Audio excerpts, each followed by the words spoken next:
So, John, for the longest time, we've been debating what do we do about third parties? Because, as has been evident from PS2, GameCube, and Xbox, exclusives kind of rule the roost. Like those are the big games, and in each of those cases, only one third party broke into the top 10 in all those cases.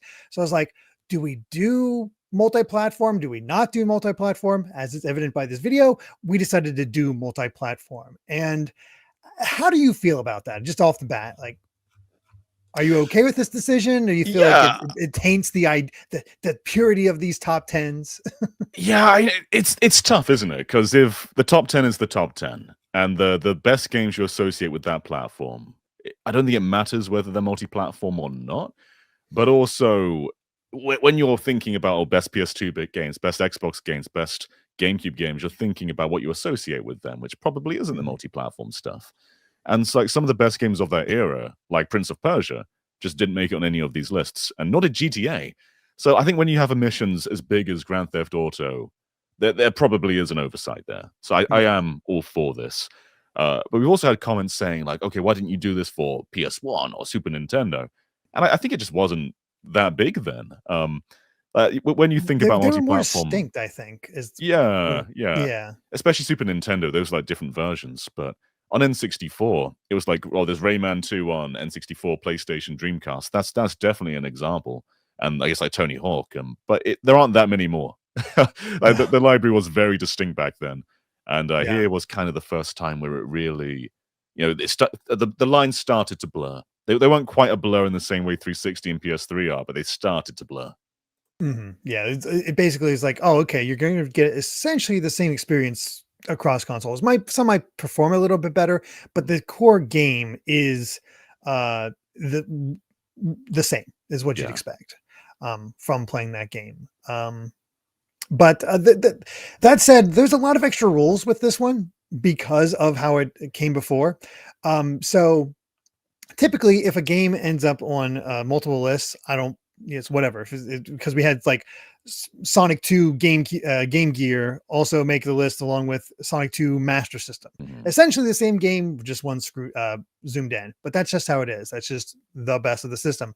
But because we're still focusing on the same systems, I had some exclusions here that some people didn't follow. So I excluded those votes. But I just wanted to go over it real quick. If you're curious why certain games did not make it, it's because they already hit the top 10. So in those cases, the multi-platform games that already hit the top 10s for GameCube obviously was Resident Evil 4, which got in it, squeaked in, not squeaked, but mhm. it got pushed down further than people would have liked. For Xbox, it was Psychonauts. For the PlayStation 2, it was where was it? Metal Gear Solid 2 Sons of Liberty. Yeah, Fun there's an fact, Xbox and PC version. yes. And that's another thing I should mention is that I did not count any multi-platform. I kept the consoles. I didn't have console PC Mm, version because that right. opens up a lot further because all of a That's sudden that's going to be a big Halo's thing. a multi-platform game. Exactly. That'll be a So big thing come 360 and Xbox One. Because what do you do with Xbox One? It's all on PC. exactly. So it's just easier to keep it separate. So that way it's not just a console version and a single console version and the PC version. It's just easier. It's like, what is it on console? Especially when you really do think of Halo as a, Yeah, exclusive, not a exactly. PC game. But the other big one is that I almost forgot about this. Dreamcast is part of the sixth generation of consoles. Yeah, it's in the middle there somewhere, isn't it? Yeah. But it also kind of died by the time it really started, so it doesn't really have like multi-platform games. Although I guess I GTA 3 mean, is kind of multi-platform now with that with that fan mod.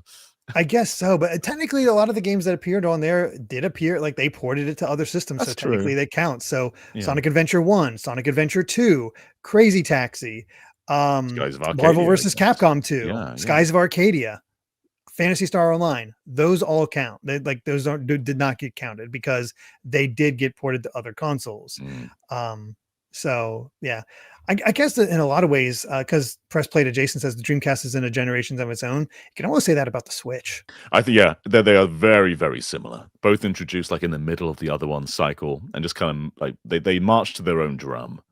Mm-hmm. So, but that being said, it is time to actually go. So those are all the exceptions. So if you're wondering why they didn't make the top 10 here, that is why. But yeah, these are our top 10 sixth generation multi-platform games, console games. We had a total of 468 votes, which is pretty healthy, I'd say. Higher than some dedicated systems. So I think that makes it worth doing as far as actually having a multi-platform section across 352 different games. Wow. So I think that's also a sign of like how much multi-platform is really building up over time. Yeah. So, all right, let's get to the guessing. Jon, what is our number 10 sixth gen multi-platform console game of all time? This is tough because I think licensed games are going to make their way in here. Spongebob was big. I know people love Battle for Bikini Bottom. I don't know if they would place it this low because there's a lot of love for that game. But I was debating between that and Star Wars Battlefront 2, which was also really big. But I'm gonna double down on SpongeBob for this one. Doubling down on SpongeBob.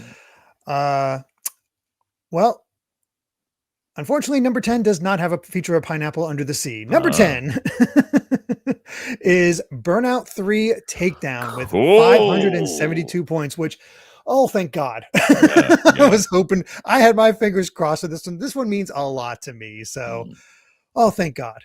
Yeah, what a cool one to put in there. I don't think people understand how good this game is because Paradise is like the most played Burnout. And Paradise is good, but 3 is just another level. Yeah, it's just it's so arcadey, it's so frantic. And there really is nothing else like Burnout 3. They tried to follow it up, but they never really have. Not really. Paradise definitely got closer than Revenge because Revenge added like. So for those who have not played Burnout before, it's all about building up bonuses by having really close calls with other cars. And if you like hit the back of them, you're going to wreck. If you hit the side of them, you can kind of get away from it, but you do lose points because, well, you hit them. You didn't get close to it. It wasn't just getting close. You actually hit them. So there was just the idea of like the third game introduced a takedown element that just upped the quality of the races and made them much more exciting. They really focused in on the wrecks. It was just really cool. But then Revenge made it too easy to wreck the other vehicles, and it sort of lost a lot of its challenge. I have such a distinct memory of me in college with my roommate playing through this game, passing off the controller between missions, and then getting to that final one where you're in an F1 racer going through the middle of traffic and it's so fast and trying not to wreck anything because the lightest touch will take you out. Just amazing memories with this one. God, what happened to Burnout? Why did it go? Like Paradise felt like such a success. Yeah, I guess that's what happened. But man, that studio's been clocking around for a while still. I really wish that they would come back with Burnout. There's a big gap in the modern era, you know? Yeah. Like we have racing sims, we've got like a little bit more arcadey with like Horizon, but you know, we don't really have anything like Burnout anymore. I think after Paradise, they got put on to Need for Speed and made a was it Hot Pursuit or Most Wanted? It was like a PS3 or PS4 game. And I picked it up and did enjoy it. Like it had that feeling of Burnout, but it just wasn't Burnout. Yeah. But, you know, 3 deserves to be here. 3 is absolutely one of the coolest games of this era. According to Hendrix Trog, though, apparently it's gone mainly due to the car rides folks not wanting their cars to get smashed, and most racing fans want real cars, according to research. That is funny. It makes sense, but I wish it was back. I do too. Like it took forever for Gran Turismo to get vehicle damage because of those car companies. True. But if it can happen in Gran Turismo, maybe Burnout has a chance. Maybe. But happy this squeezed into number 10 once again with 572 points. But Jon, what is our number 9 6th-gen multi-platform game of all time, beating it out by about 40 points? So I've thrown out two already, being Star Wars and SpongeBob. I'll hold on to those for a little bit longer, though. I'm going to say Rayman 3. Rayman 3. I think there's a lot of Rayman 3 love. I personally have not played Rayman 3, and unfortunately, it did not make the top 10. Oh. It is not number 9. At number 9, you jumped the gun just a little bit. SpongeBob SquarePants Battle for Bikini Bottom. I remember you played the remake of this, which I know people are a bit mixed on now, but when you were one of the first to play it, and people were quite angry at you because your opinion wasn't that high. I was like, this is what people were all excited about. Yeah. And I think it comes down to the remake. I still have not played the original. I think the original is significantly different from the remake in how it plays. And I feel like probably go back to it. But I think it's also in that era of like, it's very much a childhood game. Kids grew up with this one. It's very much like a Mario. It's very simple. It didn't have that it just does what it needs to be while capturing the essence of SpongeBob. Exactly. I played the movie game as a kid. I didn't play Battle for Bikini Bottom until way later.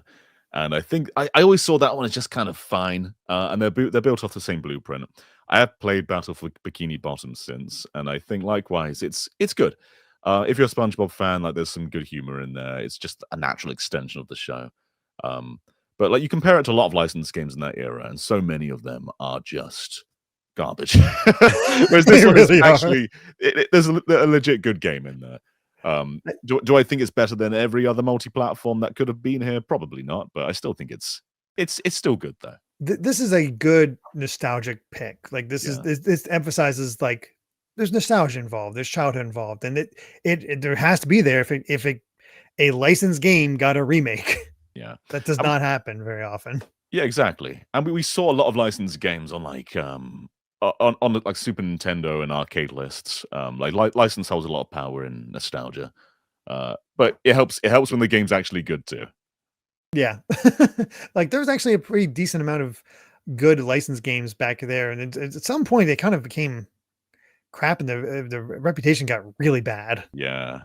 I think it's just all those Rush movie tie-ins. I think so. Just I just thought of another movie game that might be on this list, and I'm going to bank that for a bit later on. Oh, okay, banking that one. So, yeah, I'm happy for the SpongeBob fans out there.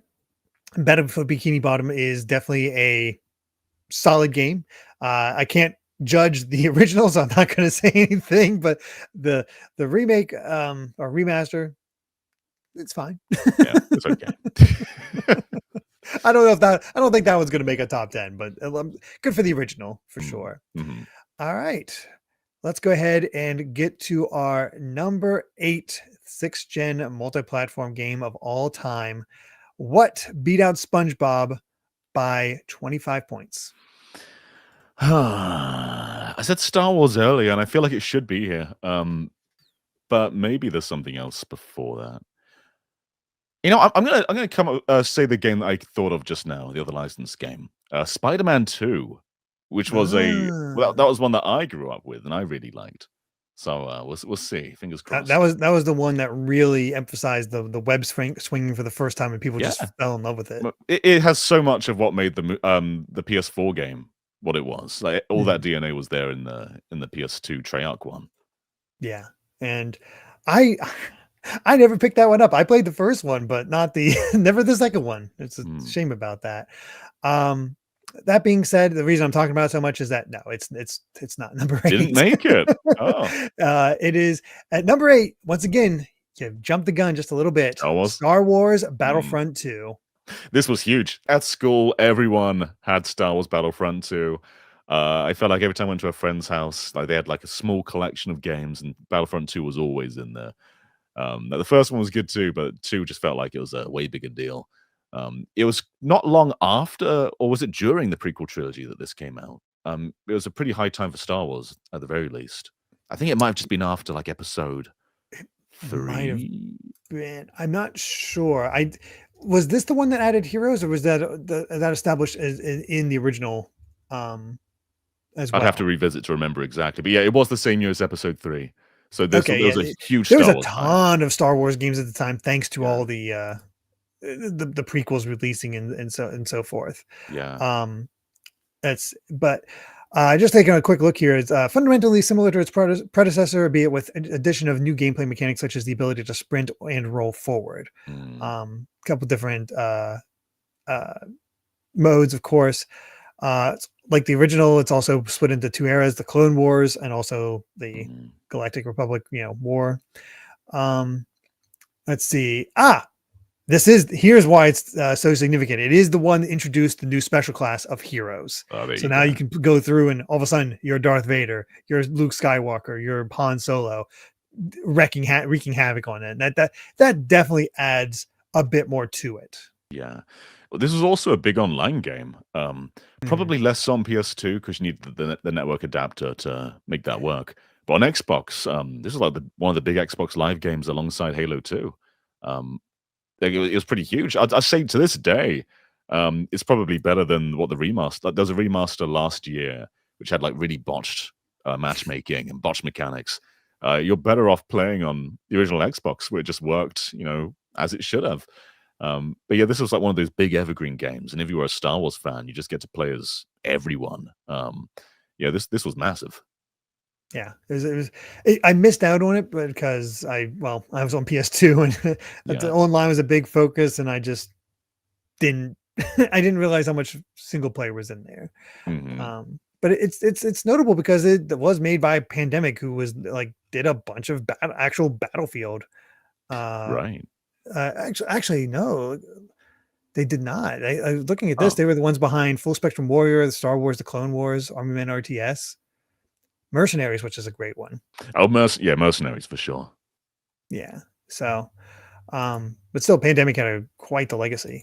It's great to see it here. I think multiplayer really did start. Online multiplayer took a real focus this gen. So to see it represented through Battlefront 2 is great to see. But yeah, I personally missed it, but I just my internet was crap. One day the time will come. You'll have one of those days where you sit up and say, "I should play Star Wars Battlefront 2," and then I should. That's it's a shame because weren't we going to get a Battlefront 3 that was made by? Was it Free Radical or? It was Free Radical. We did a cancelled games video where we explored one of the leaked betas of that game, and like you could fly up to space like No Man's Sky style back on the 360. So you could just go from land and fly to space and like keep the battle going up there.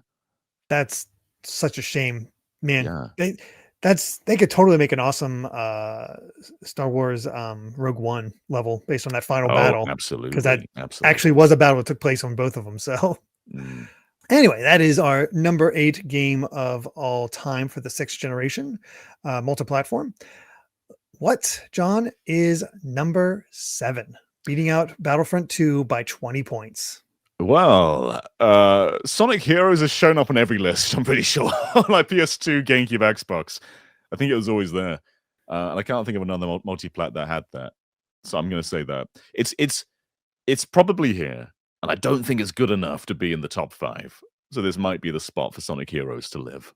Okay. At number 7...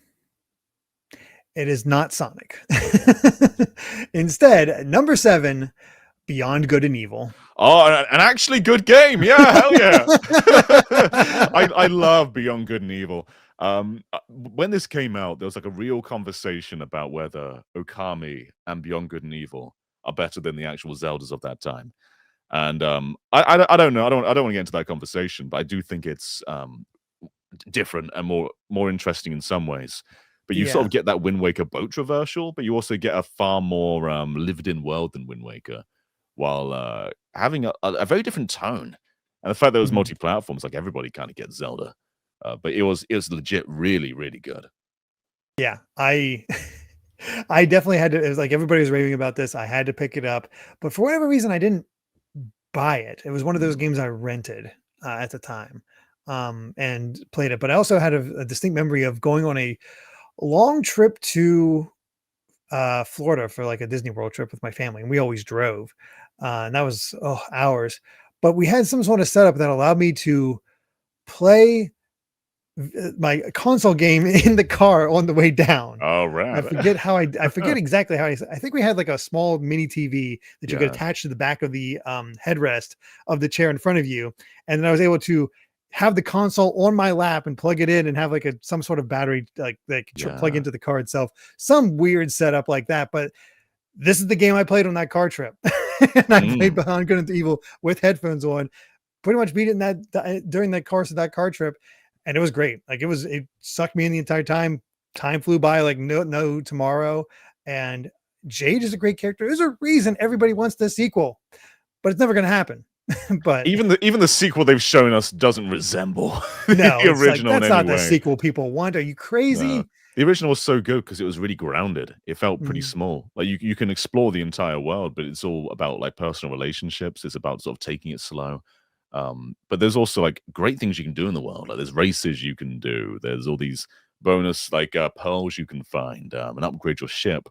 But you know, a lot of the time too, like there's action, there's fighting in there, but you can also just take a moment to photograph everything, which is something Breath of the Wild did. Breath of the Wild had the entire like encyclopedia of animals and plants you can take pictures of, and Beyond Good and Evil did that. As both like a way to make money to get more things, but also sometimes as part of the story. But it's just this great pacing of like exciting, bombastic parts, and then just these smaller personal bits. And yeah, as you say, Jade's great. Jade's like a top 10 action game character. I would so much love to have a proper sequel. If it ever comes, though, yeah, what they showed us was definitely not Beyond Good and Evil.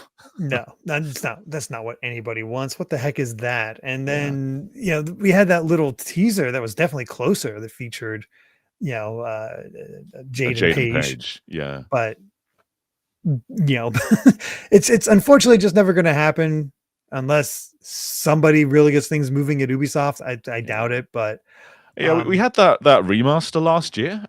It looked bad when they leaked it, but then when it came out, I think it's still visually not as consistent as the original, but it's not a bad way to play. I got it on Switch where there's some performance issues, so hopefully playing that on Switch 2 would just make it better. But I do suggest people play it if they haven't played the original. It is worth playing. It is a very solid classic Zelda feeling. It's not exactly the same. No.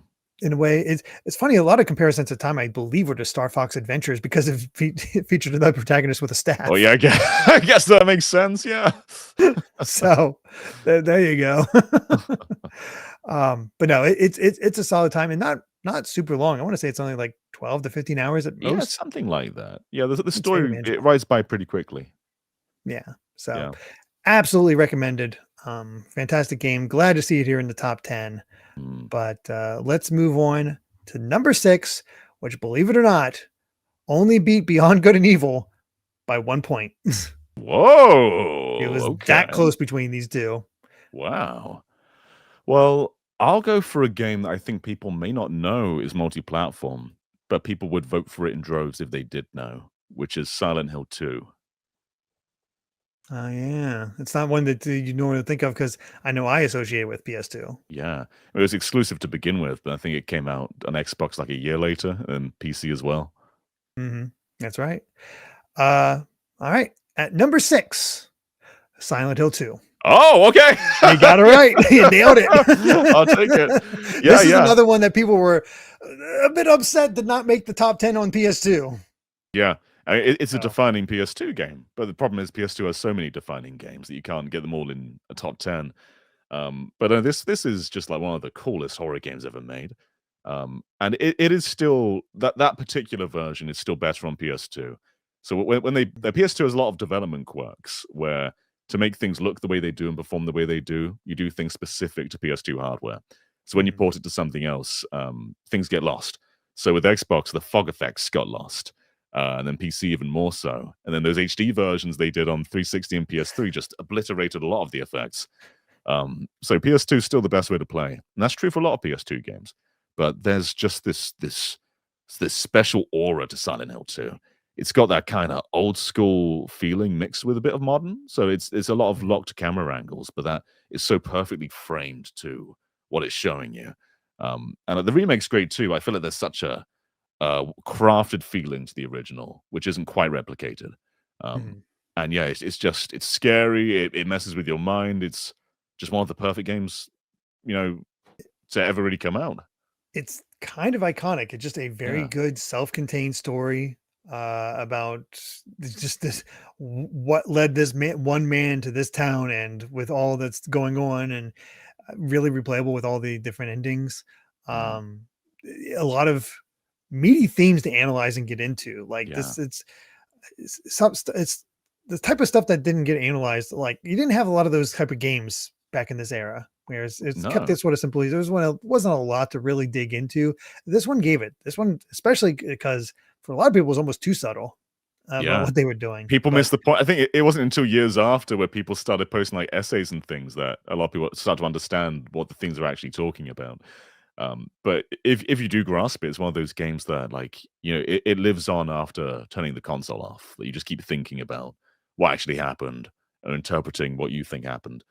yeah, And then there's different endings to it too. There's some silly ones, there's some fun ones, but it's not a one and done kind of game.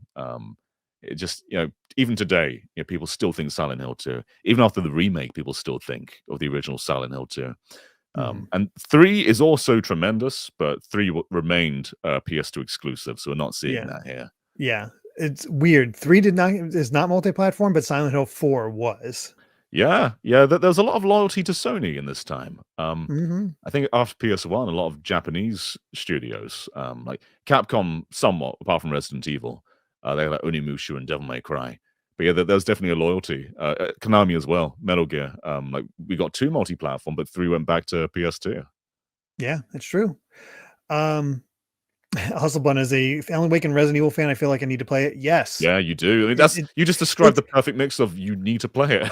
yeah, I mean, it's different from those because I'd say the gameplay, I wouldn't say the gameplay is anything like amazing. It's atmosphere, it's Mm, storytelling, it's the puzzles, it's how they arrange those feelings around the gameplay in the same way that you can sort of say that Resident Evil 1 did around the tank controls. yeah. Um, it's Yeah, purposeful. if you analyze like the controls themselves, you probably won't say like, "Oh, these are great," but it's also part of the experience. To have Mhm. that sort of helpless feeling, to not feel like you're mastering everything. That's kind of part of why it feels so overwhelming at times, in a good Yeah. way. So good stuff. Glad I made it on here. It really does feel like this is all about let's fix some mistakes, fix some Yeah, gaps that we yeah. had in this era. But let's see what other fixes we've applied here with our top 5 6th gen multi-platform games. John, what is our number 5 game of all time? Uh, Beating out Silent Hill 2 by 70 points. I don't feel like we're safe from Sonic Heroes. I think Sonic Heroes is lurking in the shadows somewhere. Or But I'm shadow not. lurking in the shadows somewhere. Shadow could be lurking in the shadows somewhere. I am not gonna guess Sonic Heroes though. Instead, I'm gonna guess a way better game being Time Splitters 2. Mm, excellent choice. All right. At number 5, you should have stuck with Sonic because Sonic Heroes God at damn number it. 5. God damn Never it. count out Sonic in these lists, No. I swear to God. I get it. Like I played Sonic Heroes as a kid. I liked it a lot then. I've become more critical over the years. I don't think it's a bad game. I think it gets No. overly criticized at times. Mm, And maybe it's because you have to do the same thing basically 4 times to get the true ending. But just a default playthrough, like just playing through the Sonic mode, I think it's okay. There's mistakes in there. I don't think Sonic games do well with health bars. Like Frontiers might have gone around it a oh, little yeah. bit, but I just want to ram through the band-aids. I don't want to sit around and fight them. But yeah, there is joy in there. They made 3D Sonic a bit more colorful, a bit more snappy in pacing, and Mhm. I think a big problem with Adventure 2 sometimes is it would like you'd have a really good Sonic level, and then you're forced to do the mech level, then you're forced to do the treasure hunting. It just kind of merged everybody into a speed level, and Mhm. that was good stuff there. There's good ideas having Mm, each of the characters sort of take on a role. Uh, you know, the invention of the life bars it definitely slows down the pace, but it also needed to happen to sort of emphasize the power character so they have Yeah. more of a use. And people have definitely found ways to be efficient with each of the formations that the characters can get into. And it is a nice callback to how classic Sonic was, as far as like it's very the colorful levels, integrating some newer ones, as far as you know you got whole rail canyon here. Yeah. Which is definitely unique. That's definitely not a classic level. It's when you're just all rails, and makes me scared most of the time just playing through that, because controls feel so loose and it feels like I'm just going to fly off into the distance if I try to switch rails at all. So As it, Game Bear Advance says, the traction is horrible. Sonic, you yeah, touch the stick, it feels like Sonic's just gonna like shoot off into the distance. You never feel like you're in total control of Sonic. no, not at all. And I know people have gotten quite good at this, and it's it's fun and silly. It's neat to have a lot of more of the characters, but I think this sort of was continuing the emphasis of, we don't want Sonic's friends in here. We just want Sonic. There was a Yeah, this is the lot of that game. This is the game that feeling. ruined any other playable characters than Sonic after this. A I think little Sonic bit, 06 yeah. was like the last little heartbeat of that, and then it was just two poorly received games in a row. Because Sonic's friends aren't bad. I love No, flying they're as Tails fine. in 3D. Not so much in Yeah. this game, 'cause he's so slow. But in Adventure 1, I love flying as Tails. But yeah, this was the game that made people say, "Oh, Sonic and his flipping friends. What are they all doing here?" Yeah, that's no good. But people, I mean, I'm sure super fans don't know this, but yeah, this is also the game that decided, let's bring back Shadow. Yeah, he was meant to And be that was dead. a key decision. Yeah, he was meant to just stay dead. But then they started this whole story with him. And Shadow the Hedgehog gets pretty funny with it. Yeah. And then meanwhile, the gameplay of Shadow was influenced by the Chaotix playthrough of this game. So, which Ah. also cool, bring back Chaotix from Knuckles Chaotix. That's, Yeah, I mean, bringing out Metal Sonic was cool too, like making him yeah. more imposing of a threat. Because like in CD, you just kind of race against him, whereas here, he's a proper, proper menace.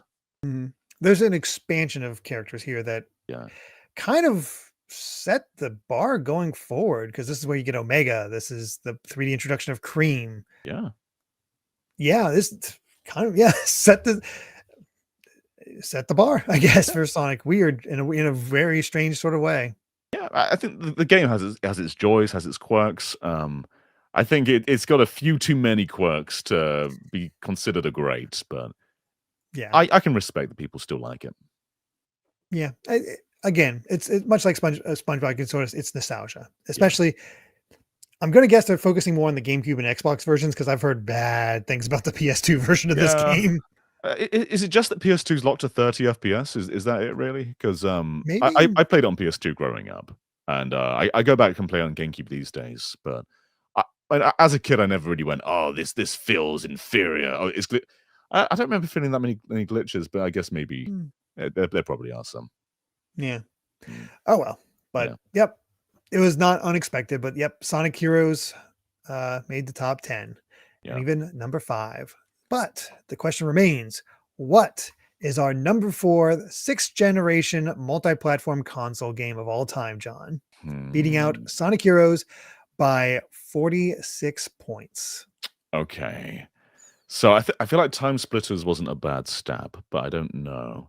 So I'm gonna throw in one that I've thrown in for both PS. I think every top 10 actually. Prince of Persia: The Sands of Time. Hmm, excellent choice. I honestly expected you to say something else. In fact, the one it actually is, because Oh, at number 4, The Simpsons Hit and Run. for some reason I didn't consider it. Yeah, yeah.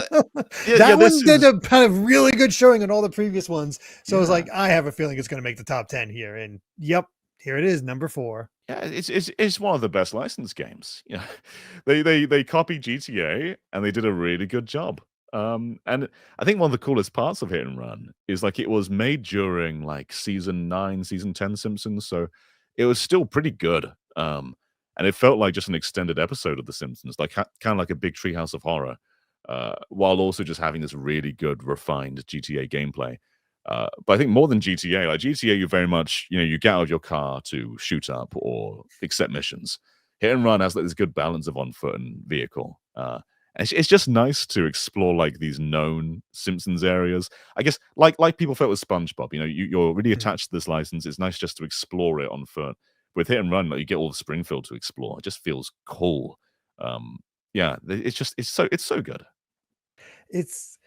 I'm kind of sad I missed out on this one because everybody has so much love for Hit and Run, and I was definitely in that era where like, no, I'm not touching licensed games. I've been burned too many times. It just has this bad reputation from all this. I don't even know if it got good reviews at the time because of, again, the license things had people kind of be more harsh than it actually was. But people who did get it, like, no, this is good stuff. And have you played it recently? I'm curious how well it holds up. Yeah, I did a back at our old place. I did a video on part of the Under the Superscope series on Hit and Run, and it did hold up. It holds up quite well, actually. There's parts of it where like they do the same kind of mission again multiple times. So there's some where like just ram into this guy's car to blow it up, or be faster than this guy. So they reuse their content a bit, but the overall flow is still really good. And even when they're reusing the content, it's, the story's good. There's lots of good jokes in there. So it kind of still feels a bit fresh. And there's always an incentive to keep pushing on.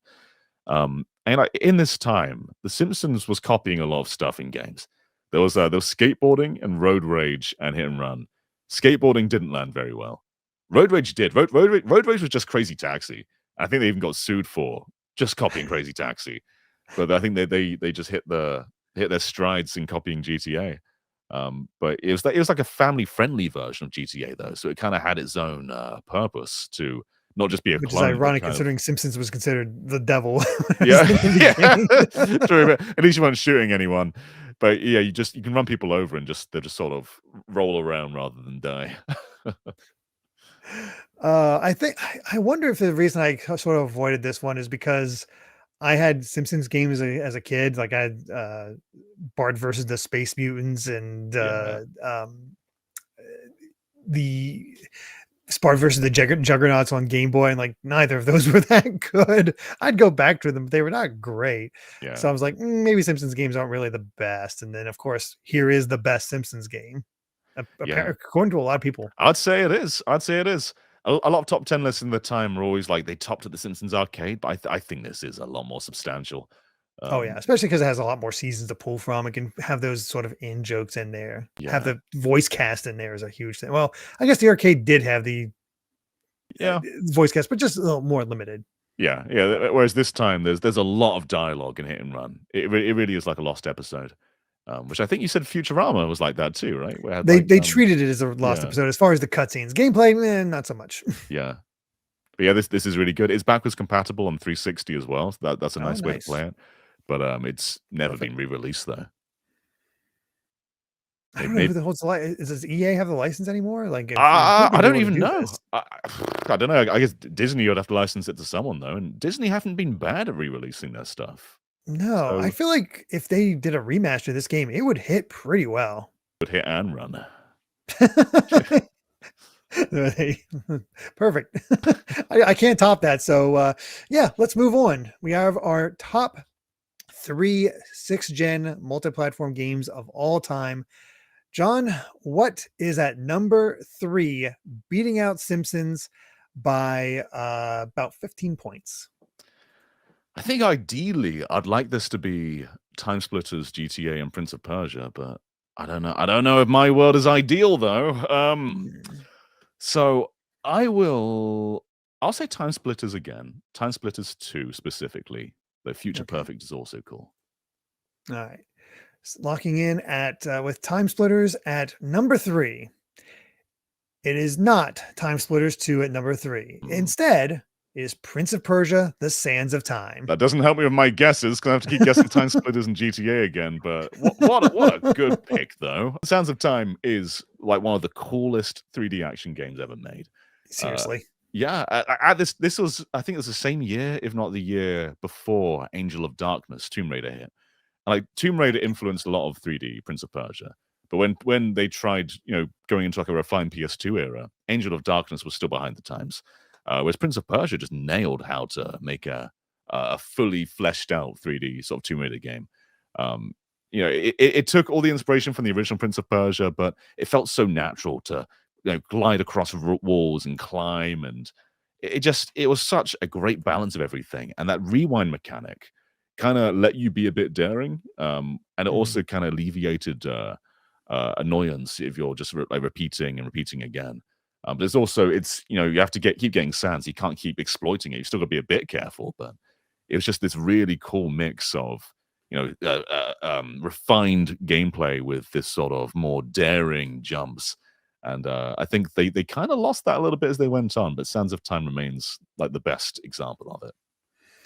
I would put it, at least at the time, I don't know if it holds up in the same way anymore, but it felt elegant. You could get this flow going where you're just like, here's your traps, but it's like wall run to a wall jump over to the next wall to continue your wall run, reach a cloth, slide down the cloth, and then you're into another section. And, you just continue the flow of it. And it just felt good to do all of this, have those platforming, and then just have this story that, isn't amazing, but it's charming. It's very extremely likable prince, by Yuri Lowenthal. What is it? Farah was the other lead, and this was like Yuri's main, not his debut, but it's like what kind of put him on the map, I'd say. Yeah, I'd say so. The people really started paying attention, and people really noticed when he did not come back for the Warrior Within and Two Thrones, I believe. Or did he come back for Two Thrones? I never played the sequel. I think he was there for Two Thrones, but I don't think he was there for Warrior Within. I got a demo for Warrior Within. I'm like, nope, this is not what I want. Yeah, I think the whole trilogy, they're all good, but like Sands of Time is the high of it all. Two Thrones is pretty good too. But as live audience is saying, Assassin's Creed was a Prince of Persia spin-off originally, and you can tell there's DNA of Prince of Persia in there. But Assassin's Creed lost that focus. It's a lot more, going open world, you have a lot more downtime. Whereas Prince of Persia is just constant, like high. Whereas Assassin's Creed loses that. It loses the originality a lot too, because it's a lot more like, here's a trading mission, here's a stealth mission. It's very much more formulaic. Whereas Prince of Persia, you're structuring every corner. Everything is something that you're meant to experience. And I don't think Assassin's Creed quite would ever match what Prince of Persia did. No. And that's still true. Yeah, it's like I said, it doesn't quite have the elegance that Sands of Time pulled off. And again, there's another great sense of progress there, whereas as the prince continues on, he starts, with a full uniform. By the end of it, he is shirtless and beat up and scarred, and he's going through it as this game goes on. And you can look at that box art and be like, and then start playing. It's like, that's not the same guy. But then as you go through, he goes through it. Yeah, and then one of the downsides that people mention a lot, and it is true, but I didn't mind it playing through it. Maybe if I played it again more recently, the combat is very samey. Yeah, you're not going to do anything too crazy. You got to use the dagger to finish off each enemy, so it limits what your options are. It's it has its moments where it's aged, but it's still a classic.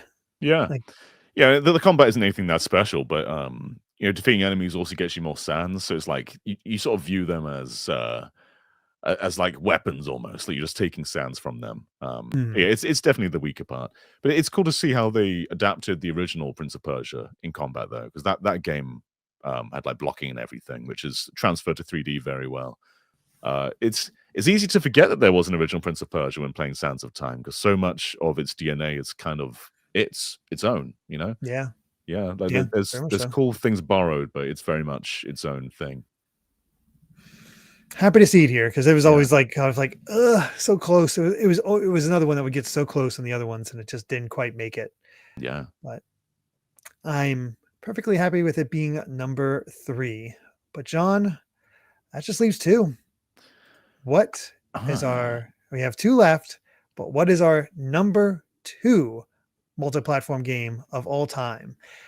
Beating out Sands of Time by 70 points. I feel like I'm stabbing in the wrong place repeatedly saying Time Splitters, because there's a strong chance that this is Vice City and San Andreas. But there's also a strong chance that they aren't on the list at all. Oh, the ultimate irony. They're back to number 13. They're just Yeah. stuck at number 13 or 12 or whatever it was. They can't go, they just can't get any higher. I think Time Splitters should be here, but they never quite had the popularity of like GoldenEye, even though they're like an evolution of it. So I think my gut says that there's 2 GTAs here. So All right. I'll say Vice City because San Andreas always feels like the more popular one. All right.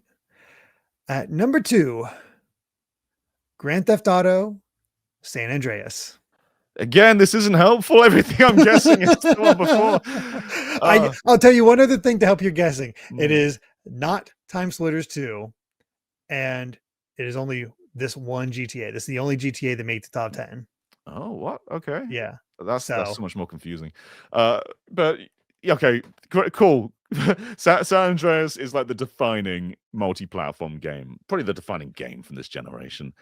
You know, the first GTA 3 kind of formed what an open world was. Really, it was really special. But also going back to it now, there are elements of it which were way more refined in later games, and San Andreas just sort of perfected that original PS2 formula. It had the most interesting sort of characters. There's a lot of depth in there too, of like the workout systems, like the little RPG mechanics in there. I don't know if I love that stuff as much, but like Vice City was my personal favorite because I love the 80s vibe.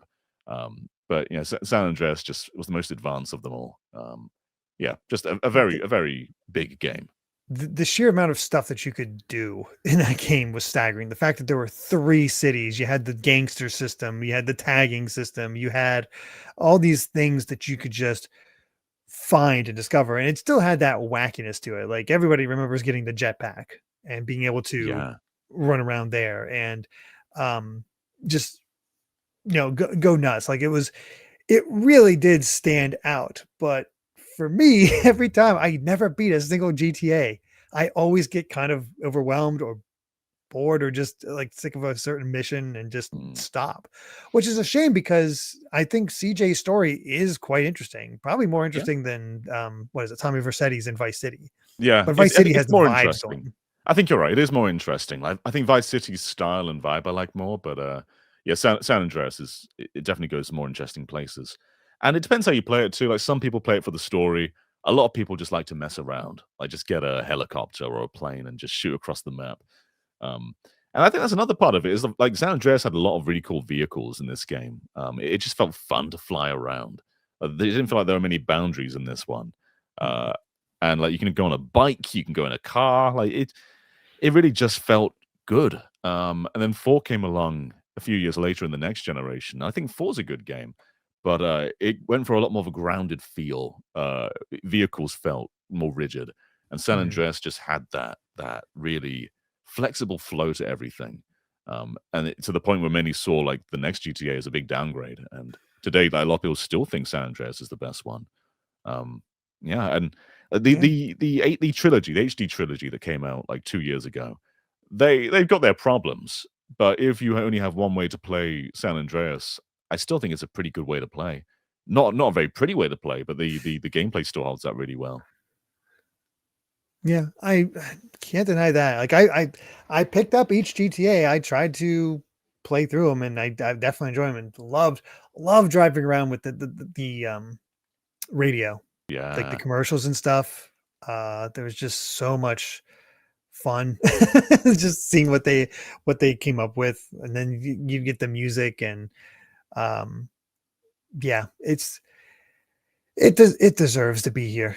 Like we need at least a Grand Theft Auto, let's be honest. And 3 is the one that's sort of put it on the map. San Andreas was, as we've said a few times with certain games, it was an event. Like this was a big thing. People were so excited for this game. Yeah. There was nothing like it, really. This felt like one of the first times that video games just really got mainstream. Now, we've had other examples before, but it just your average person just went out and got really excited and counted down the days to GTA. And how often did that happen before? Not that often, that's for Yeah. sure. And then I got into hot water with some hot coffee. So just another way of showing just how it is and just curtain that controversy. But it is what it is. I don't think it takes away from the gameplay at all. It is definitely the most advanced of the 3 GTA games. Yeah. Just a matter of vibes at that point. And yeah, How crazy is it that these were like year after year almost? And I know, then right? with the PSP, we also got Liberty City Stories and Vice City Stories. It's like, what a period. Like, we went like 6, maybe 5, 6 years with like 5 GTAs. And in the last decade, we've had 1. Yeah. Takes a little bit longer now. They get a little bit more ambitious, which is fine. But I've also reached a point where I've not picked up a recent GTA in a while. Mhm. Like after San Andreas, I kind of stopped buying them. Maybe you'll become a So, mega fan with 6. They'll catch you. They'll oh catch yeah, you. this is where they'll catch me. Yep, absolutely. All right, we've reached the top number one game for the 6th gen multi-platform consoles, beating out San Andreas by nearly 500 points, about 450 points ish. That's a lot of points. Yep, nothing else came close. It's not Vice City. It's not Time Splitters.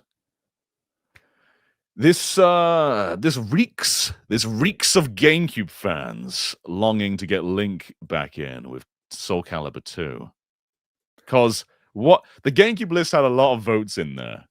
Mhm. You know, every game was like, hey, they got like 1 million votes. To beat GTA by that much, I think it would have to be something that is GameCube caliber, being Soul Calibur. So I think this Ah, might be Soul Calibur 2. I see. All right. At number 1, Soulcalibur II.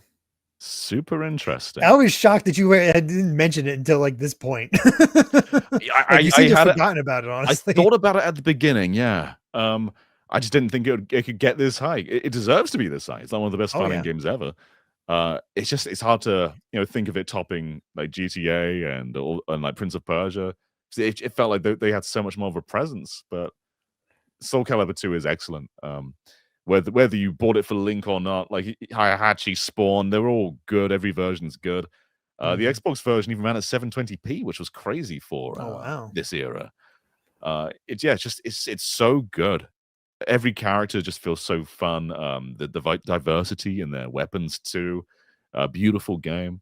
I can't talk it down. It deserves to be here. This is what put Soul Calibur on the map. Like Yeah. The first Soul Calibur definitely got people to notice.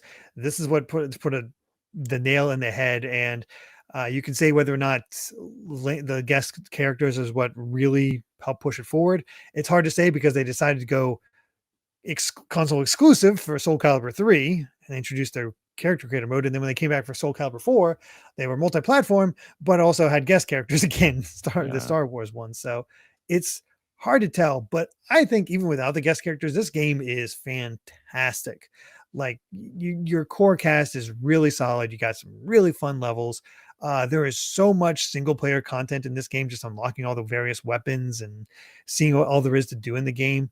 It's just a good time. And I remember picking up early on and I just actually playing. This is one of the few fighting games I actually play with friends, and Mm. we were all into it and actually had a really good time. Yeah. I definitely got this because of Link. I saw Link on the box, and I was like, man, this is what I want. Especially because he was like the tech demo Link. It's Ocarina of Time Mhm. Link. Um, and it's so different to like what they were doing with Wind Waker at the time. It's like this is kind of GameCube's glance into the Zelda we never got.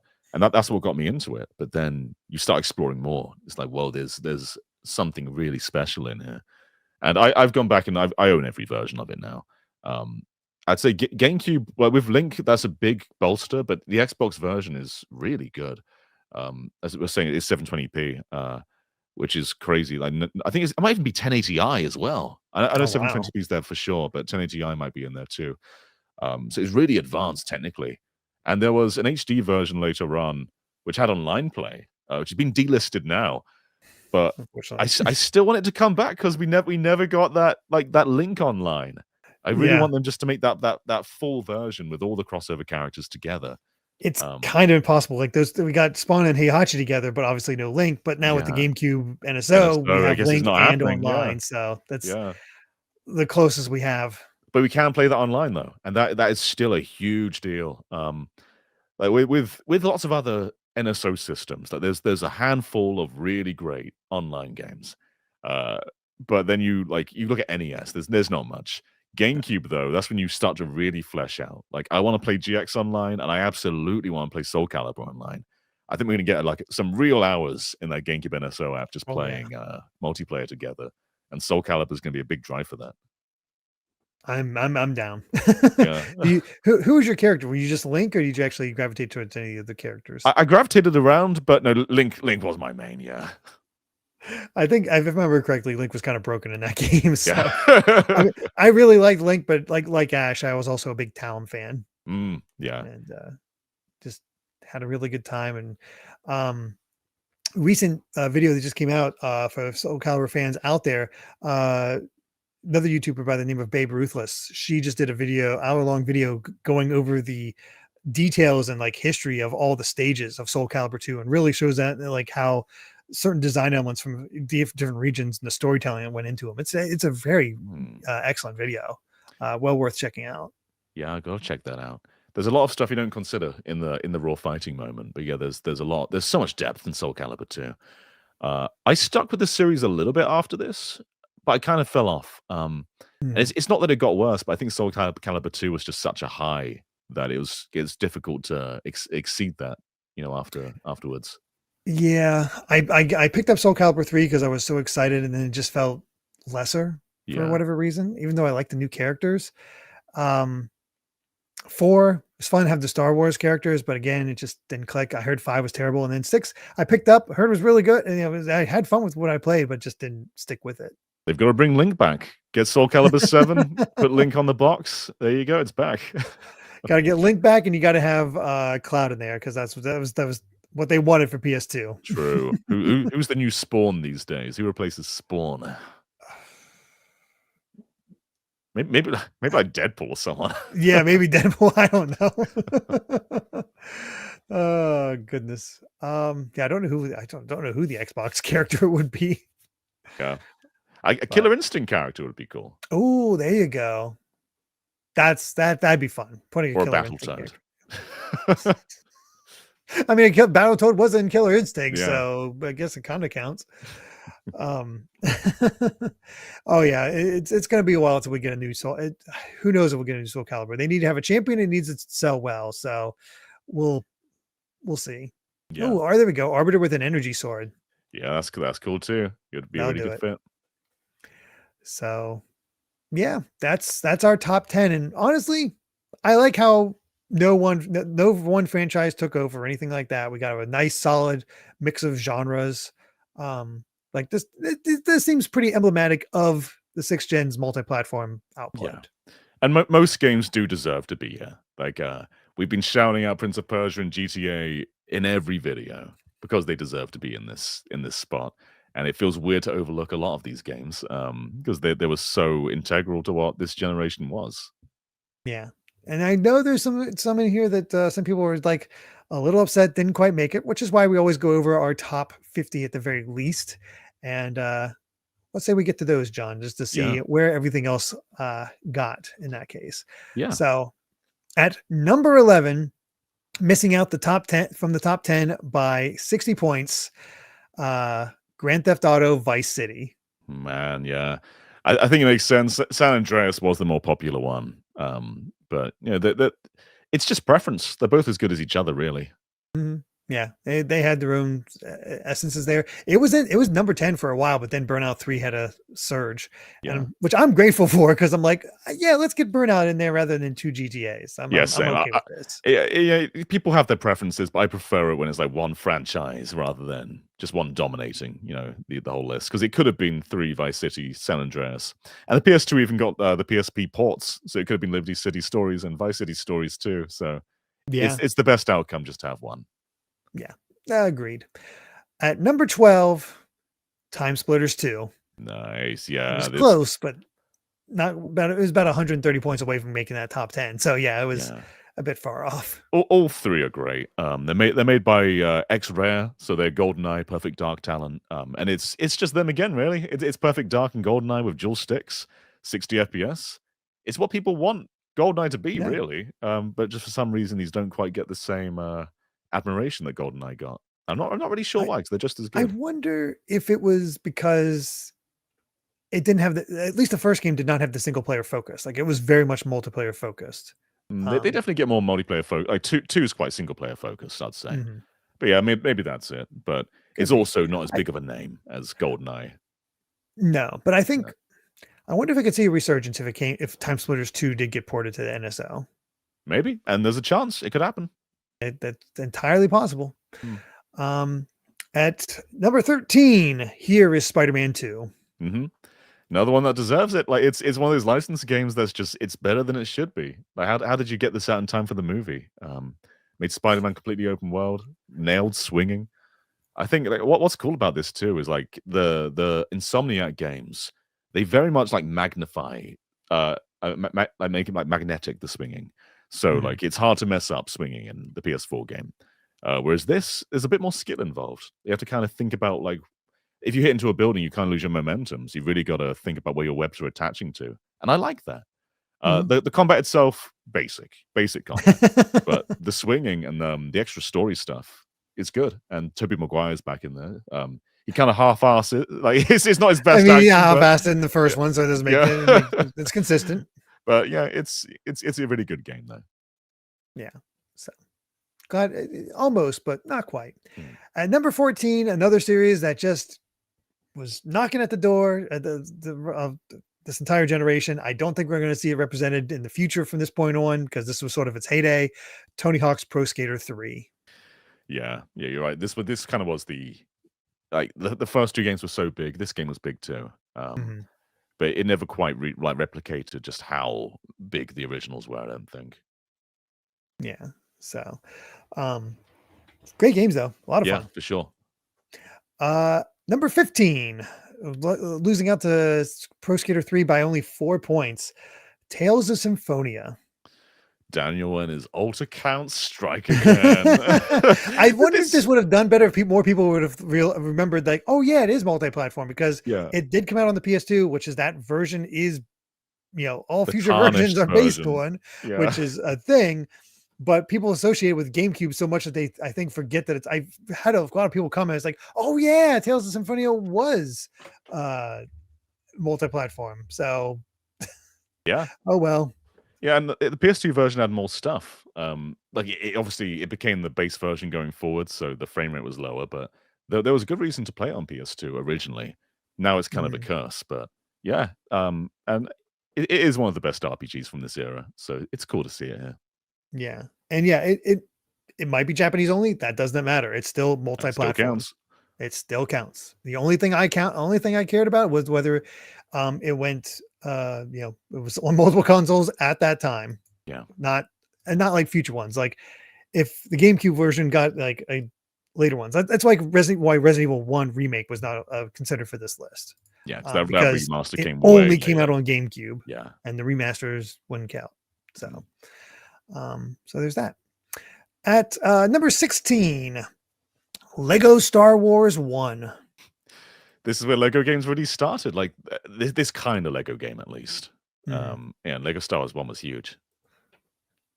It was yeah, it was the prequel trilogy, and people still really enjoyed it. But there's also members like you can have Jar Jar be your second character, and you can just beat him up because it was that era. And that's the joy of both this and Battlefront is you can just play as all these characters in one game. It felt really freeing as a fan. Yeah, it was a good time. It also beat out number 17 by 1 point. Number 17 is Beautiful Joe. Oh yeah, this is another one I kind of forget is multi-platform. Because you think so much it got GameCube, don't you? Dante in the PS2 version. That's right. Yeah. Yeah. I never quite loved Beautiful Joe as much as I like it, but I never quite had like, oh, this is like a top 10 game that some people seem to have. But I do like Beautiful Joe a lot though. It's brutal. Like it took me a long time to even get to the final boss, and I never beat the final boss. It's just too hard. Maybe if I go back nowadays, I could maybe pull it off, but I could see that being a viable one for the NSO. I could see Kamiya being like trying to drum up interest by putting in Beautiful Joe on there. Yeah. So. Yeah. The mood's going to strike one day where I'm going to be like, I've got to play through Beautiful Joe properly, and then I'll become a mega fan. But as it is right now, I'm like, yeah, cool. Nice choice. Yeah. All good. We'll see how you feel about number 18, Sonic Riders. Better than Heroes. Riders should have been in the top 10 rather than Heroes. I think Riders is a cool ass game. It's clever. It's just genuinely good. It's better than the other Riders games as well. Yeah, I think there's a lot of cool personality in here. It feels like a Dreamcast game.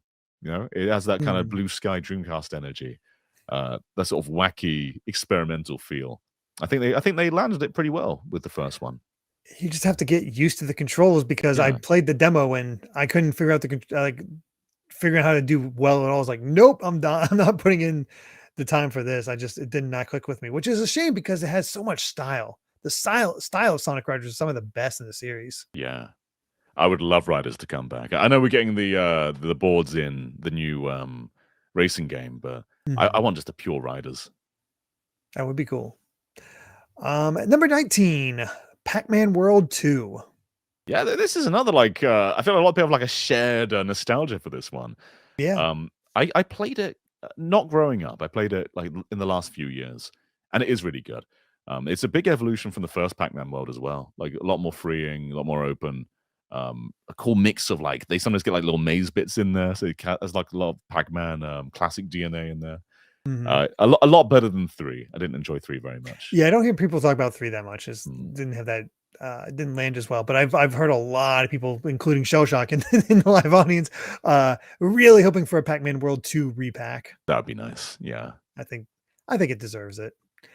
At number 20, Super Monkey Ball Deluxe. Cool.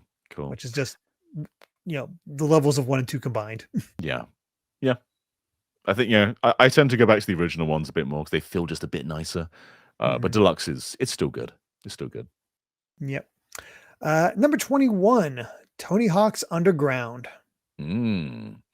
This and Need for Speed Underground felt big in this era. Something about the underground got people going. Yeah, I've not touched this one, so I don't really. I got no connection. I think this is where it started going more open world. I don't know. Honestly, I wasn't big into Tony Hawk that much, so I can't tell you. Yeah, I paid attention around 2 and 3, but then I no, another Tony Hawk game's out. Didn't pay attention. So whoops. However, I did pay attention to number 22, SSX Tricky. Yeah, I love this game. Which one was it with the Nintendo characters? Was that Tricky? I think that was 3. Yeah, I think that's right. There's a weird licensing deal where they had NBA with Mario and then SSX with Mario. Nintendo trying to court EA to the GameCube, essentially. Yeah. Now, I miss extreme sports games. Like, what happened? Where did it go? I love how ridiculous Yeah. Tricky is. I love the ridiculousness of the original SSX. I was not into snowboarding games whatsoever, but I needed I had a PS2, but I was looking for launch games, and I was like, I've heard good things about SSX. Let's play that. And I was addicted to it. And I picked up Tricky because I was addicted to it. But then I never played any of the other future games after that. But God, that had some fun characters, just the tricks you could pull off, some great courses. Yeah. I love how it all worked out. Like, would love to see that get a revival. Plus, the opening with Tricky playing is really fun. Mhm. Sets the mood. I just miss this era of sports games where it's very arcadey, very extreme, and like even FIFA, we had like FIFA Streets felt more arcadey, but now it's very much more like simulation-y, and I miss where they were going back then. Yeah, it's a shame we've lost that. At 23, Capcom versus SNK2. Cool choice. Yeah, Yeah, I wasn't sure if pretty good, people would vote for solid. like Marvel versus Capcom 2 or not, but I guess that was on the Well, Dreamcast list. yeah, because it was on the Dreamcast list and that did come to the PS2. That was not counted. Otherwise, it would have been. I don't know how far up it would have been because I deleted every vote. But yeah, Yeah. but yeah, as far as I'm curious to see how much of a revival this gets because the Fighting Collection 2 is coming out soon. Yeah. Do we have a date for that? I can't remember when that's coming out. We have a date. I think it's this coming month. I think. Oh, it's whoa. Okay. Well, yeah. Then we'll see, won't we? Yep. All right. At number 24, Lego Star Wars 2. We'll probably get more Lego games. Okay. Yep. Potentially. But yeah, I mean, the prequel did well. It makes sense to do the original trilogy. Yeah. We'll do it. Number 25, Shadow the Hedgehog. There he is. There he is. I am not surprised. It was only a matter of time. I think we've talked about this before in like another list, so I'm not going to repeat myself. This game, so it has its charms. Is it good? Probably not. No.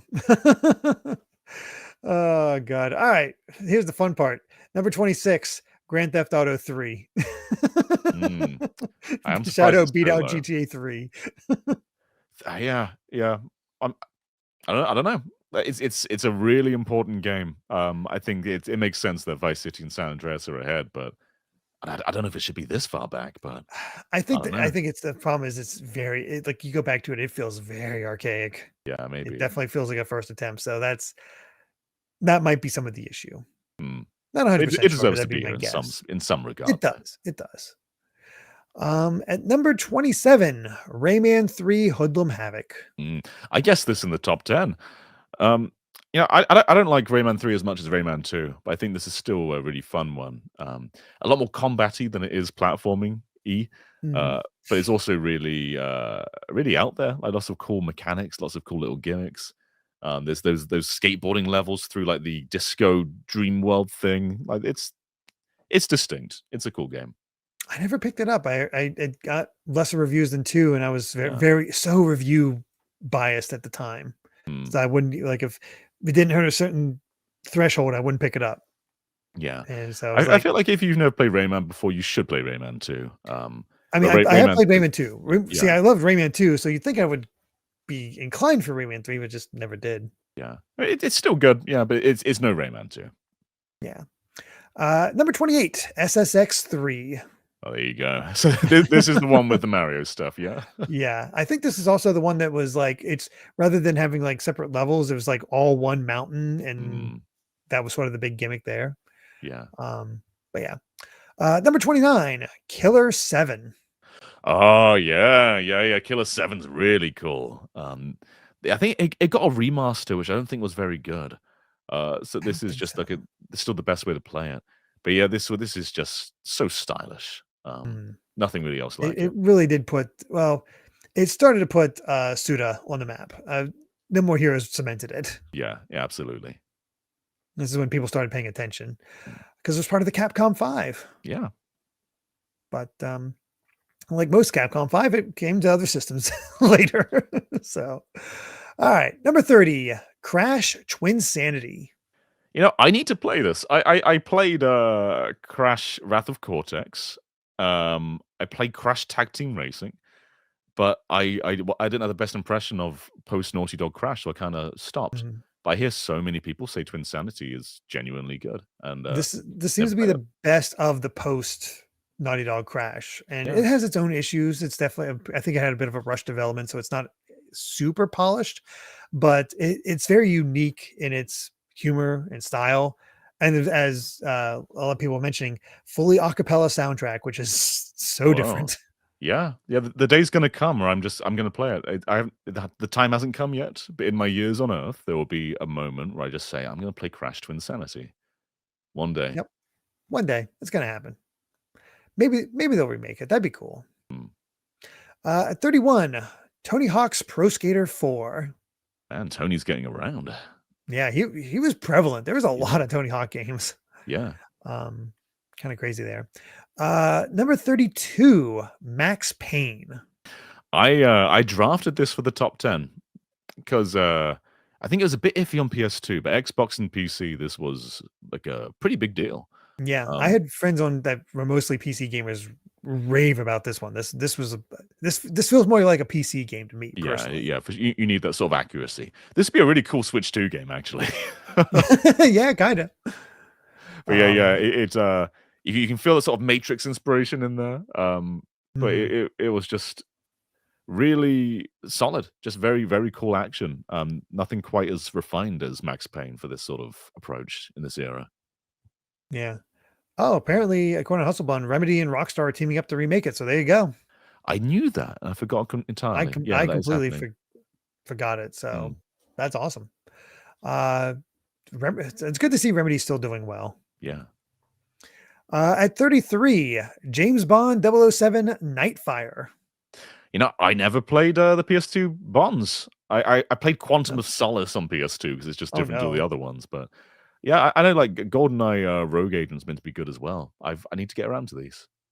Yeah, I've heard decent things about some of the Bond ones. I remember them being a big deal about Everything or Nothing because they were sort of crafting it as their own unique Bond film, just as a video game.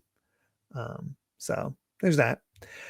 At number 34, Rayman 2 Great Escape / Revolution. Yeah. Because PS2 Dreamcast. Yeah, it counts. It counts. Yep. I prefer it without the hub world. I think it's interesting as like a supplement. Like you played the original, now play the PS2 one. It's not bad or anything. If you played Revolution and nothing else, I think you still enjoyed it. But oh yeah, that was me because I've never played. It's weird to me that it doesn't have a hub world. yeah. I just like the snappy like world to world, and the hub kind of I think paced it a bit oddly. And it's also 60 FPS on Dreamcast, but 30 on PS2, which was odd. Weird. I guess maybe the hub world did that. Maybe have that little extra content, but weird. At 35, the Sonic Mega Collection Plus. Yeah, I mean this was also a pretty big deal. People put it on like their top 10 GameCube games quite a lot. And I think this is just how a lot of younger people played Sonic. You know, Sega wasn't there anymore, so this just gave you access to all their Mega Drive history.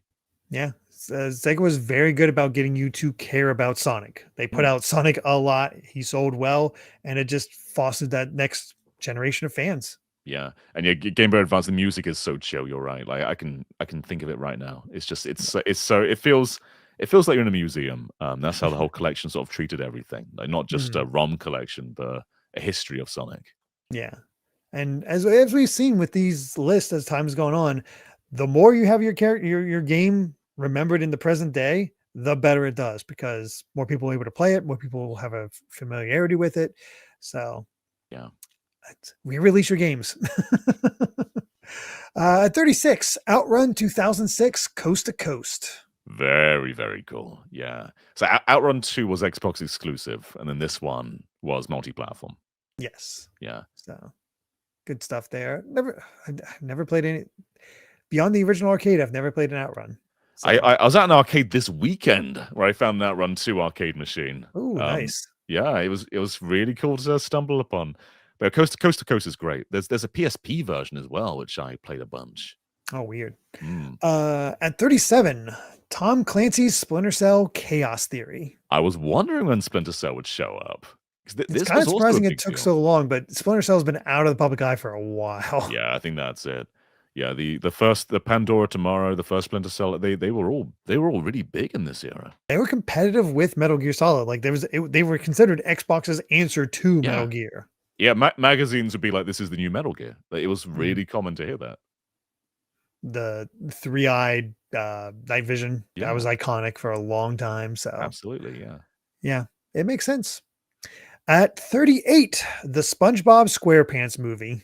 Okay, yeah. This is I think it's just a lesser Battle for Bikini Bottom. Mhm. But yeah, the movie was a big deal too. So this a lot of people played it. Yeah. Tied at 39, Need for Speed Underground 2 and Grandia 2. What weird different games those are. Uh, Right? I'm surprised this is our first mention for Need for Speed as well, because Need for Speed Underground was also a big deal. Mhm. A lot of people played this. Grandia 2, yeah, is also great. It's classic. It's a classic, yeah. It had the collection a while back, and I don't know if it's. I think it's still probably probably one of your better ways to play Grandia 2. I don't know where people played it most, because I think it's mostly thought of as a Dreamcast game, I'd say, but most people probably played on Yeah, PS2 though. probably. And I don't know. Yeah, it was Dreamcast PS2. Yeah. So that's how it counts. It didn't come up here because I didn't think it would too often, but I did count PS2/Wii games because Wii Oh, is essentially yeah. GameCube, and they had You were mentioning PS2 this to me lasted the other day, forever. and I said, "I don't think any of those are gonna come up. There aren't that many PS2 Wii games, but let's see." I mean, they they were votes, but they weren't enough to Yeah. matter. At 41, The Lord of the Rings: The Return of the King. I didn't play this myself, but I know a lot of people that had it. Yeah. I don't think I played Return of the King, but I did play Two Towers, and that was a lot of fun. I think Return of the King is just a better version of that. So, Mm. um, very, very solid license game, but I only rented it. So, 42, Star Wars Battlefront 1. Yeah. I mean, it's big, but Battlefront 2 was just kinda more. Yeah. It's just Mm. easy replacement, pretty Yeah. much. At 43, Time Splitters Future Perfect. Yeah, I mean, the gap between 2 and 3 aren't vast, but they're both great. But Mhm. 2 is definitely the one I'd recommend. Yeah, I think there's a bit more nostalgia there. Mm. At 44, Def Jam Fight for New York, which I know a lot of people would put this a lot higher, but I've never picked this Yeah. one up. I have no experience with it, yeah, but Yeah. I've seen so many people, even in live audience, people are like, "Oh, yeah, Def Jam time." Yeah, I'm sure it does. Like it holds up really well until they screwed it up with I think the third game just bombed it, and Mm. nobody's touched it. But I've heard good things. At 45, Burnout Revenge. Mm. We talked I a mean, we little bit said, about like, this it's before. 3's a Still better fun. one, but it's not bad, but yeah, play Yeah, 3 if you've never played Burnout. yeah, exactly. At 46, Godzilla Destroy All Monsters Melee. Yeah. Yeah, this is actually a really cool one. I got this, like, last year on GameCube. Oh, nice. I had a pretty good time with it. I'm not, like, crazy into Godzilla, but I've seen it enough, and I just picked up on a whim, and it is genuinely quite good. I've heard this is like one of the best of those. Mm, Those. Oh, there you go, Hustlebun saying it is the best Zelda game. So there you go. I've heard it's been put up there quite a few times. All right. Number 47, Need for Speed Most Wanted. Yeah. Yeah, another quite big one. Yep. This is when Need for Speed started taking over. Oh, it's getting a bit more representation. So we got a lot of Need for Speed games. So I must have done pretty well. Yeah. At 48, the original Tom Clancy's Splinter Cell. Yep. Actually, ironically enough, tied at 48, almost missed that, with Metal Gear Solid 2 Substance. Oh, sure, yeah. I mean, the That's kind of multi-platform funny. version isn't bad, but PS2 has skateboarding, so, what else? Yeah, there you are. Yeah, I think it's just there's not as you don't think of MGS2 as a multi-platform game. No. Nor Silent Hill 2, and, Konami kept the third ones exclusive in both series, so maybe there's a reason. Maybe. And here's a pleasant surprise at number 50, Ribbit King. Ah! How cool! How cool! Ribbit King made number 50. I Weird, nearly put right? this in my top 10, actually. I didn't quite do it, but Ribbit King was just bordering on the 10th spot for me. Mhm. And just a few extras just to see, because there's a few interesting games that almost made the top 50. Resident Evil, Code Veronica, The Simpsons Road Rage, and Ikaruga. So, Oh yeah, yeah. What was Ikaruga? Oh yeah, Dreamcast and GameCube. Yeah. yes. Hmm. So, yeah, there's our top 50 multi-platform games. I think covering a wide range. Definitely some excellent, excellent games in here. Well worth covering. I'm curious how everybody will feel about this one. Yeah, I thought it was pretty good, honestly. I don't know if all the licensed games necessarily should be above stuff like Time Splitters and all that, but people's memories are people's memories, and sometimes that's all that matters. Yep. Yeah, but you know what's really got me on my seat now is DS, because DS is a Yeah. battlefield. I don't know if Nintendo's gonna take it all. I don't know if licensed games will take it all. I don't know if the games that deserve it would take I it don't know if all. Pokemon's going to take it all, because they have a Yeah, potential of 4 slots in this one, and that has me scared a little bit, I'll be honest. But yeah. yeah, DS is just a fascinating console. Because yeah, it I is. think the best stuff you've got to dig for. Because Nintendo put out a lot of revolutionary stuff, but not necessarily the best stuff. Yeah, I'm gonna have to really look and see what I want, because I've not honestly thought about it. My focus was on tallying up this one. So, Yeah. oh boy, this is gonna be something else, that's for sure. But we're easily gonna beat the numbers of GameCube, I think. Oh yes. Oh yeah. I think so. I think so. Yeah. DS is just this Goliath of a system. I think it's one of the most interesting Nintendo consoles ever, just because Nintendo aren't the best part of it, and that's never really the case. Yeah, it's very strange on that one, but yeah. Hasselblad's mentioning Chrono Trigger Port. Honestly, I don't expect Chrono Trigger Port to make the top 10. It's difficult to say. It might, but Mhm. I I expect personally Ace Attorney to put in a pretty decent showing. Ace Attorney and Layton will both do great. I held off voting for Dragon Quest V on the Super Nintendo list because I associate it with DS because that's where it released in English. But Dragon Quest Mhm. 9 though, like that actually was like the Right. DS's iconic Dragon Quest, so maybe that'll make it. Yeah, it was quite popular. Yeah. Kind of one that started putting Dragon Quest on more so on the map. Like 8 started it, 9 sort of helped cement Yeah. it. So Yeah. I don't know. I am very curious how this is going to end up. Ghost But Trick number 1. Heard it here that's going to be first. my number one. It's my number 1 too. Play Ghost Trick, even if it doesn't make the top 10. Play Ghost Trick. Yeah. God, that's the main, that's the thesis right now. Oh goodness. But yeah, thank you all so much for watching. Hopefully you enjoyed this generation 6 of consoles, multi-platform, the top 10 list. God, that's a mouthful. But yeah, thank you all so much for watching. If you enjoyed the video, please consider subscribing to GVG, hitting the like button and ringing that bell. We also have our Patreon at patreon.com/GVGaming with plenty of extra perks. So until next time, bye.